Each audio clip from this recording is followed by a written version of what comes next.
Okay guys, this video is about a hack to make an electric brake out of a linear actuator. Now most of the time you guys use these on trunks and hoods and things like that, but the one for an emergency brake is about $600. And this one's pretty cheap. Got it on Amazon and I'll show you what it is. Okay, so here's how the actuator normally is. You have a bracket comes with it, so you can mount it on a trunk lid or door, hood. Normally one on the other end here. Comes with the wires, spades on them already. And here's the instructions.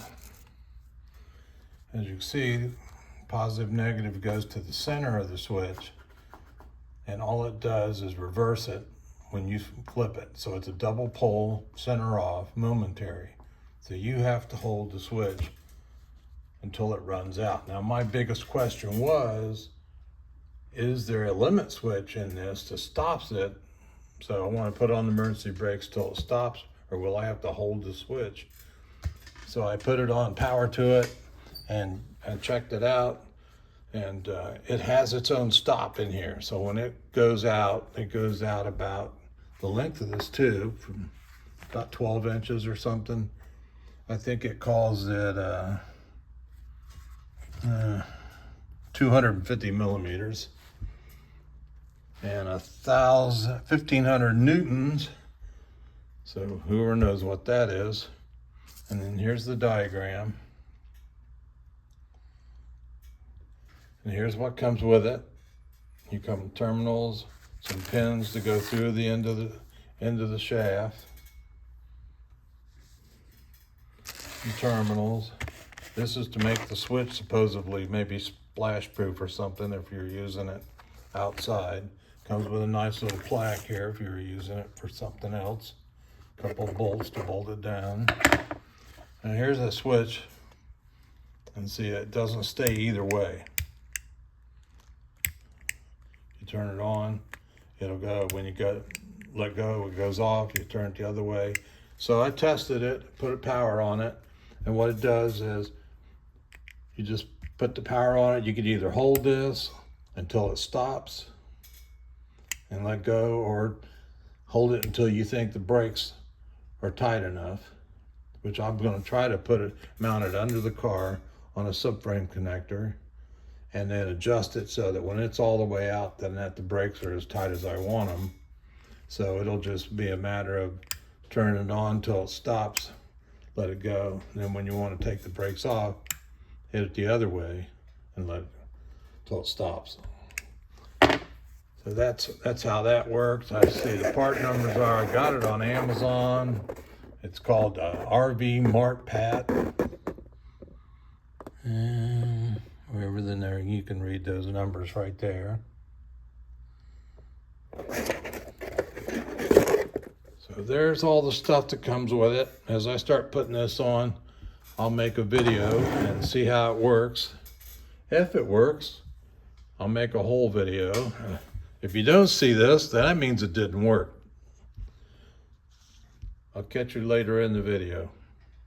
Okay, it's the next day, and I have got a little bit done, but I probably never mentioned what I'm putting it in. It's a 65 Barracuda with a 5.7 Hemi, NAG 1 transmission, 8.8 Ford rear end. And I had to make room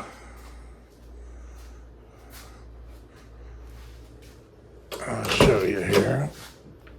I needed some speakers. I'm going on the power tour again, and you need GPS when you're traveling around, and trying to hold the phone and look is a disaster. So that's why I decided put speakers where the old, here, there was a charger, foot operated parking brake. And it worked, but it was huge, stuck out, and I needed somewhere to put some speakers and have brand new door panels, and I didn't want to destroy them. So I gave up the parking brake. That's why I was looking for another way to hook that up. Now the parking brakes all work the same.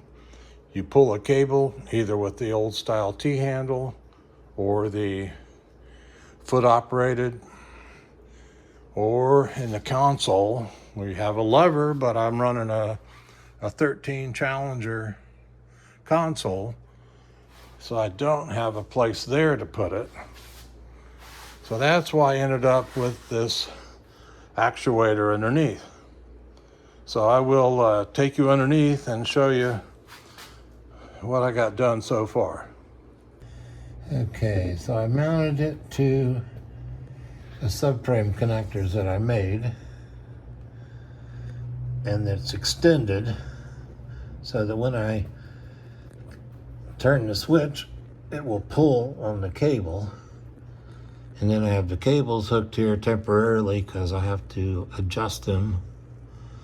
They go back to the cables that was there before.